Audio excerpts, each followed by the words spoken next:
అనే వ్యక్తి భాగవత సాంప్రదాయం పైన ఎంత దాడి చేశాడో ఆ వీడియోస్ వెనక ఉన్న వాళ్ళలో మీరు కూడా ఒకరు. ఆవిడేమంటున్నారంటే గోవింద సేవలామ శంకరాచార్యులకి ఒకటే చీకటంట ఆయన నమ్ముకున్న వాళ్ళకి. అవునవును, చీకటిలోనే బతుకుతున్నాం మేమంతా. ఇప్పుడు నువ్వెలా నిద్రపోతున్నావు ఈ టైంలో? వెలుగు కదా నీకు, నిద్రపోకూడదే. శ్రీమద్ భాగవతానికి పూజ చేయాలి. లెగు లెగు. నువ్వెలా అంటున్నావు? భాగవతమే అక్కడ ఇక్కడ భారతదేశంలో లేదమ్మా, శ్రీమద్ భాగవతం కూడా ఉంది, మహాభారతం కూడా ఉంది, అన్నీ ఆయనయే. భాగవతాలో వచ్చి శివుడు లేడా? ఉట్టి దశావతారమే ఉన్నారా?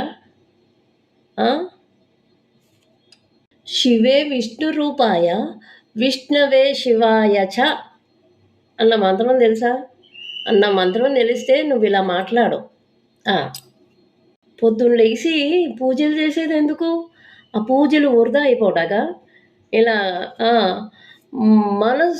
మనిషి అనే ఒక కీచక పురుగు దేవుడు కూడా టెస్ట్ చేస్తాడు.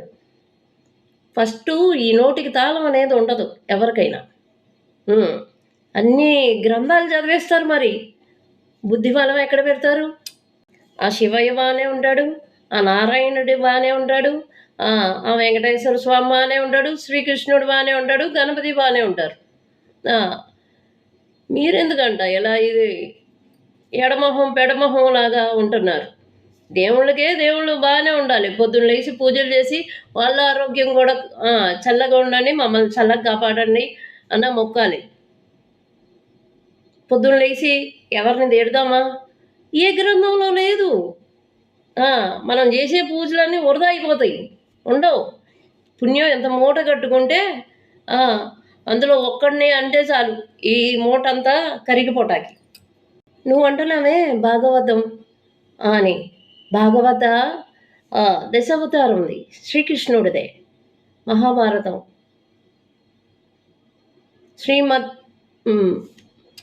శ్రీమద్ భాగవతం ఇవన్నీ ఉన్నాయి. సుందరాకాండ ఉంది, అవన్నీ చదువు. నారాయణి ఉంది తమిళ్లో. చిన్నజీయాల స్వామికి తమిళ్ వచ్చు కదా, నారాయణి అని చదువు, మనం తెలుస్తుంది.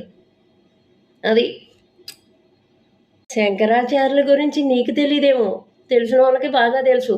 ఆ బాలాజీకి కూడా బాగా తెలుసు, వెంకటేశ్వర స్వామికి, ఆ శ్రీకృష్ణుడికి కూడా బాగా తెలుసు.